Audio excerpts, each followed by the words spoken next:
All right, welcome back to Hometown Spotlight on WLVL. I'm Frank Miller, and in studio we're joined with author Christina M, and we're talking about her new book, The Secret Sand Circle. What was the inspiration for sequencing it from all these different perspectives like you did?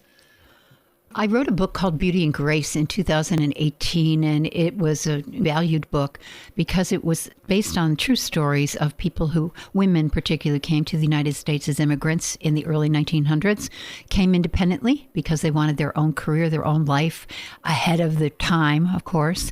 And when they came here and went through Ellis Island and told immigration officials that they were there on their own independently, many of them were institutionalized on the spot. Wow. Despite being of sane mind and body, because they were women without a man. And I created 17 characters that all in some way ended up in an institution, in an asylum. You can read this book and think, maybe I could get help, or maybe I am okay, or wow, look at what happened to that person. Because when you get into these books, I'm told by people who read them, the characters feel real to them. Yeah.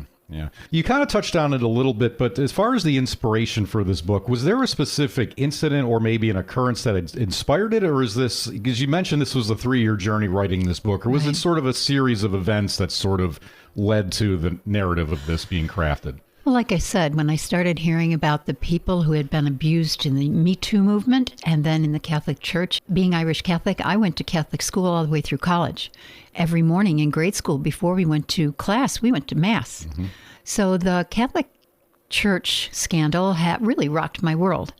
And so I needed to find some way to try to come back. And what's interesting about religion to me is it's as much about the traditions as it is about the real culture of going to church and receiving the sacraments and all that. Mm-hmm. But it's about the, Christmas Eve Mass and, all those things that you grew up with that now all of a sudden felt irrelevant to me because of this terrible way that people in charge abused the people around them. And I needed to do something about it. I needed to have a voice about it. And what voice could I bring that wasn't, I wasn't abused by a priest, and I wasn't in the Me Too movement. So what could I bring to the table? So I started imagining what it must feel like and finding characters. I've also had a really interesting career, and part of it, I worked with the Native American community and their struggles. I am a former corporate wife, so I understand that perfectly. I've worked with kids that need counseling, and so I understood that. And I've had African-American friends who I've seen their struggles as well. And then the Cuban girl that you'll read about, I'd read about trafficking that actually happened here in Buffalo. Wow. And I really wanted to write about that too. Like, they were things that moved my soul and wanted to write about them, but in ways that could help. And that's the whole point of this book. It's supposed to be something that you read and enjoy is probably a strong word, but can relate to, but then also make a difference. So a lot of this is rooted in truth, and it's also fiction. But how much of the material would you say is rooted in like stuff that you've witnessed, or just experiences? Or, I mean, how much, like, if you had to fact versus fiction, is it sort of a blend, inspired real events? Like how? So in working on this book, I worked with 3 extraordinary women. I worked with the Erie County Commissioner of Social Services, Karen Rabicki. I worked with the Erie County Commissioner of Mental Health, Sarah Bonk, and I worked with a psychologist well-respected in this community, Dr. Kathy Calabrese. Mm-hmm. I sent them the book, asked them to read it. They came back and told me where I was wrong. They came back and talked to me more and more, and we got even deeper into the conversation. But from the very start, their feedback to me was, this is so real.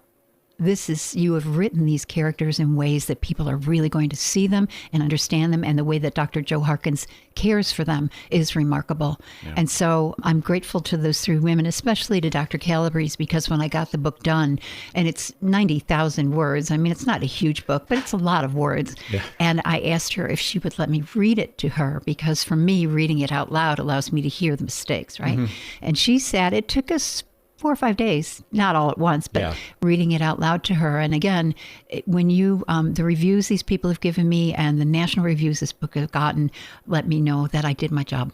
Excellent. So we're talking today with author Christina Apt, and we're talking about her book, The Secret Sand Circle. So we'll be right back here on Hometown Spotlight on Hometown 1340 WLVL.